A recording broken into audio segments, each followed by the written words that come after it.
Que tu sois un bull, que tu sois un bear, tes analyses tu penses les faire avec flair. Bah le Bitcoin s'en bat les couilles tes analyses. Aujourd'hui dans le Bitcoin, alors je suis vraiment navré, j'ai pas dormi de la nuit, je suis vraiment en PLS là, parce qu'hier soir, ce qui se passait simplement, vous savez quand il y a le déclic entre le fait que quand t'es réveillé et quand tu dors, bah ça se calme, tu te calmes, et d'un coup en fait tu dors. Et moi hier soir c'était un peu pareil, sauf que bah je dormais comme ça, je m'endormais, et après Ethereum. Là en fait je pensais qu'à mes shorts, mais il y avait trop d'adrénaline et c'était horrible. Pour commencer, la Chine interdit pour la 15e fois les mineurs, le Bitcoin et des trucs comme ça, enfin peut-être la 16e, je sais plus exactement.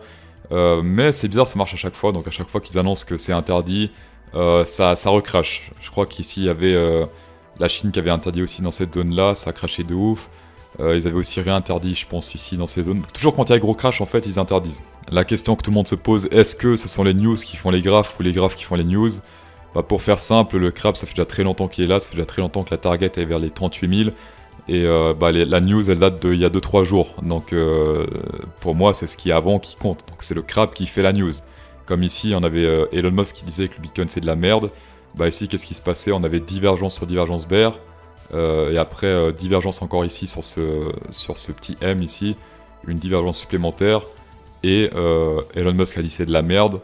Je pense qu'il a bien short et il s'est mis bien. Je répète, comme on peut le voir ici, on a le fameux CRAB, purification par le CRAB. La première target en général c'est les 38 398, donc c'est le 0,68 Fibonacci. Ça c'est la première target. Alors attention, il peut descendre plus, hein, ça c'est logique.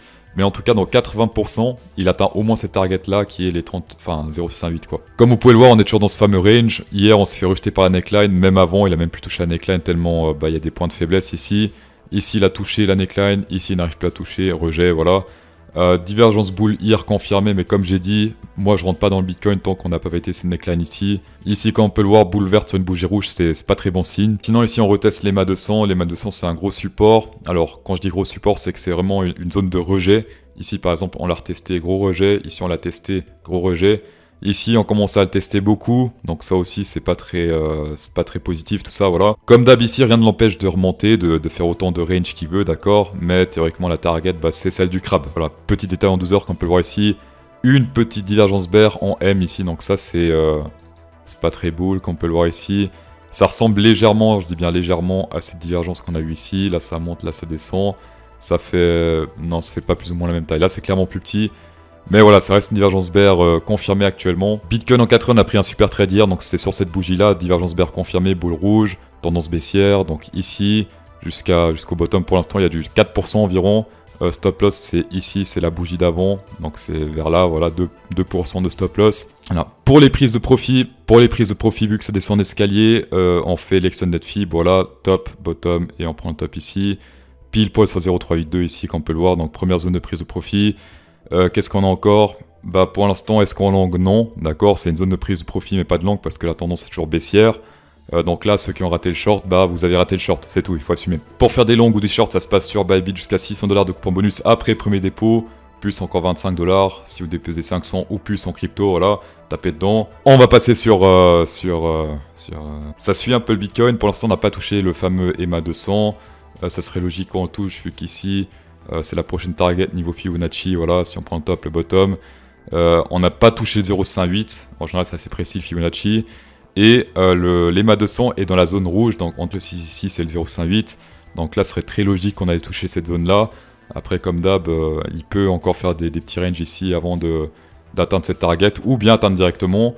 En tout cas rentrer ici c'est un peu risqué parce que vous devez risquer ce top là, d'accord. Par contre, s'il remonte un peu, bah là, dans ce cas, vous avez beaucoup moins de risques à prendre que de récompenses. Et là, dans ce cas, ça peut être intéressant à rentrer plus tard dans le short. Là, vous allez me dire, ouais, mais CryptoSauce, la tendance, c'est le haussière, pourquoi tu short? Bah simplement parce qu'ici, logiquement, au niveau Fibonacci, la prochaine target, même si elle n'est pas énorme, c'est ici la zone rouge, 0,58.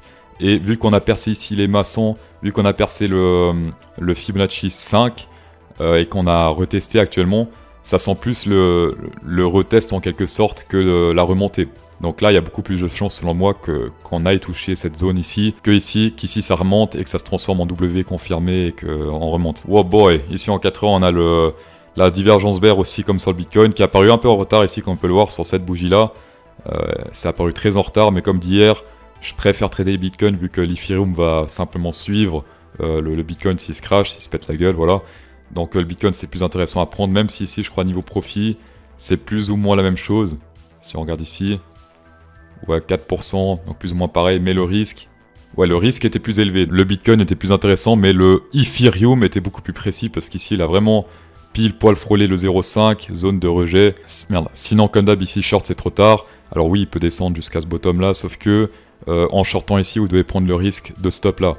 Et le risque récompense est plus ou moins le même, donc ça vaut pas la peine. Toujours prendre un trade où la récompense est plus élevée que le risque. Ou alors un 50-50 si vous êtes vraiment sûr du trade, mais là voilà, rien ne l'empêche de remonter là et d'éventuellement faire un pic pour liquider ceux qui ont shorté là, pour redescendre. On check quand même rapidement Ethereum en 4 heures avec Space Algo, donc ici tendance baissière depuis ici, toujours baissière, même encore maintenant. On prend tous les bears, bear. Il y a juste lui qui a foiré, qui a fait de la merde, donc c'est un très bon ratio. Actuellement tendance sur baissière, ici c'est rouge aussi. Donc s'il y a des bears ici, que vous voyez des bears, bah prenez-le, voilà tout simplement. Space Algo 10% de rabais avec le code CryptoSauce10, tapez dedans, merci d'avoir checké cette vidéo, mettez un pouce bleu. Désolé d'avoir été en PLS aujourd'hui, je serai en meilleure forme demain, et bien sûr comme d'habitude, bonne...